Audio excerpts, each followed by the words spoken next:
Okay, so we've all been there, right? You're on a roll. You're doing great with your health goals. Maybe you're doing intermittent fasting, or you're just being really mindful about what you eat. And then you get that text. Hey, let's go out for dinner Friday night. And suddenly, you feel that little bit of anxiety because you know all your good intentions are about to face the ultimate test. It is such a common struggle, and today we're going to break down a much smarter way to handle it, a way that doesn't involve just gritting your teeth and hoping for the best. I want you to really picture this. You're at the restaurant, the atmosphere is great, there's that amazing smell of food in the air, and the dessert menu is just calling out to you. Now let me ask you a serious question. Is your willpower honestly strong enough to say no to that every single time? For pretty much everyone, the answer is a big, fat no. And you know what? That is completely okay. The secret is that relying on willpower alone, especially when you're supposed to be having fun with friends, is a strategy that's almost designed to fail. It's not because you're weak, it's because you're using the wrong tool for the job.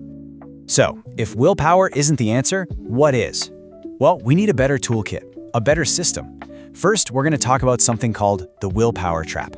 Then, we'll walk through 4 solid strategies: pre-gaming your dinner, controlling the environment, automating your order, and finally, making it all effortless. So let's jump right in. All right, this first section really gets to the root of the problem. Most of us think that if we cave and order the fries, it's because we failed. We didn't have enough self-control. And we tell ourselves, I just have to try harder next time. But that whole way of thinking is the trap. The real issue isn't some kind of personal failing on your part. It's a complete misunderstanding of how our willpower actually works in the first place. This is probably the most important idea we're going to talk about today. I want you to stop thinking of willpower as a personality trait and start thinking of it like the battery on your smartphone. Every single decision you make all day long, what to wear, which email to answer first, whether to take the highway or the back roads, it drains a little bit of that battery. Psychologists call this ego depletion. Now, you add in a stressful day at work, and that battery drains even faster. So by the time you actually get to the restaurant at 7 p.m., your willpower battery is probably already flashing red at 10%. Expecting it to fight off a whole menu of temptations is like expecting your phone to stream a 2-hour movie on 1% battery. It's not going to happen. So if we know our willpower battery is going to be low, what's the solution? A system. And that brings us to our very first strategy. You've got to pre-game your dinner. This is all about preparation. You see, the people who are most successful with their goals don't win by having epic battles with temptation. No, they win by setting up the game so that the battle is over before it even starts. You can literally win it eating out before you even walk out your front door.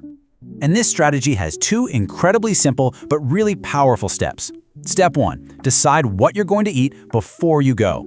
Just about every restaurant these days has its menu online. Just take 5 minutes in the calm and quiet of your own home to look it over and pick something that fits your goals. That way, when you're actually at the table with all the sights and smells trying to influence you, the decision is already made. You aren't deciding, you're just executing a plan.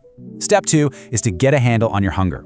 You should never, ever arrive at a restaurant feeling absolutely starving. That is just asking for your most basic primal instincts to take over and order everything that isn't nailed down.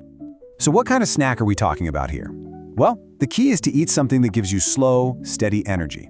These are often called low glycemic index or low GI foods. We're talking about things like a small handful of almonds, a little bit of plain yogurt, or a hard-boiled egg. These foods prevent that big blood sugar crash that leaves you feeling ravenous and craving carbs the second that menu hits the table. It's a tiny little action that has a massive impact on your state of mind.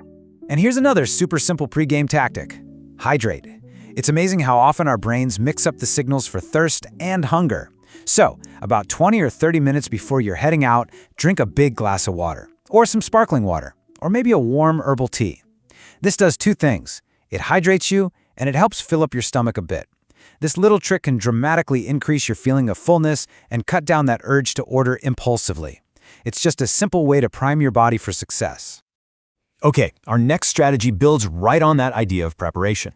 This one is all about the environment. Look, we are all hugely influenced by our surroundings. The things we see, the things we hear, what other people are doing, it all has a massive, often subconscious effect on the choices we make. So instead of trying to fight against your environment, the really smart move is to shape it so that it naturally supports your goals. You want to make your surroundings work for you, not against you. And there are 3 really practical ways to do this. First, be strategic about where you sit. If you have a choice, try to pick a seat that doesn't have a direct, clear view of the bar or that tempting dessert counter. You know the saying, out of sight, out of mind? It's a cliche because it actually works. Second, get your friends on your side. You don't have to make a big deal out of it. Just casually say something like, hey, I'm really trying to stick to my health goals, so I'm probably just going to get the grilled salmon. This sets an expectation and often turns them into your supporters. And third, be direct. There's nothing wrong with politely asking the server, could you please hold the bread basket for our table? If the temptation is never there in the first place, it takes exactly 0 willpower to resist it. All right, so you've prepped before you left and you've set up your environment for success. Now comes the moment of truth, placing your order. Strategy number 3 is all about taking the stress of decision-making completely out of the picture. We're going to use a few simple rules and a cool psychological trick to basically automate the process. The goal here is to make the right choice become the easy choice, the default choice. This right here is an incredibly powerful psychological tool. It's called an if-then plan. And what you're doing is making the decision right now while you're calm and rational, so you don't have to make it later when you're feeling tempted and your willpower is low. You create a simple script in your head.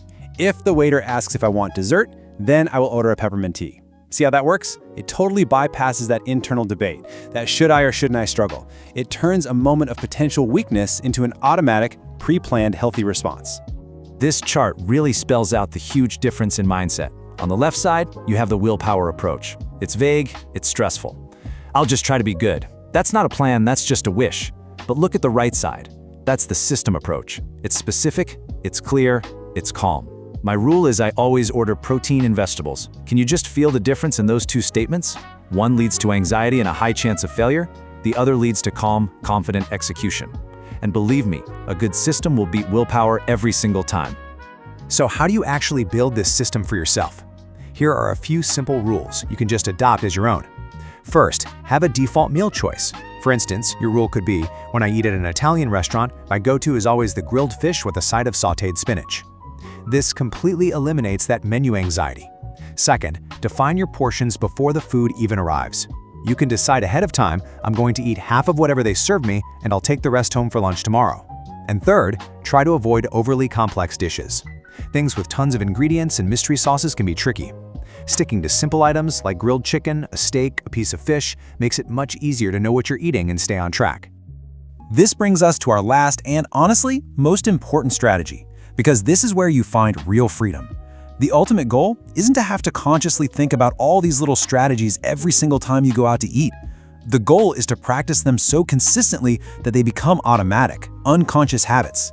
That's how you make these smart choices truly effortless, which frees up all that mental energy so you can actually focus on enjoying your friends and your meal. So how do we build a habit? Well, it really comes down to a few key things. First and foremost is repetition. You just have to do it over and over again. The more you consistently check the menu beforehand, have your pre-meal snack, and order your default meal, the more that pattern becomes your new normal. Second, track your success. It can be as simple as a note in your phone, successful dinners out, and you just add a check mark each time. Seeing that list grow is incredibly motivating. And finally, use positive reinforcement. When you follow your plan, give yourself a small reward. And make sure it's not food.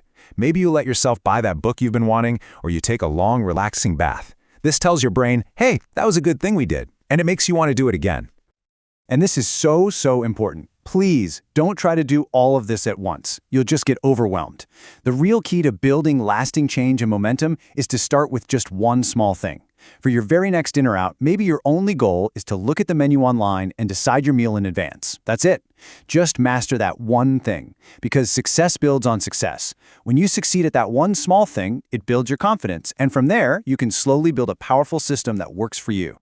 So let's do a quick recap of this powerful no willpower toolkit we've just built.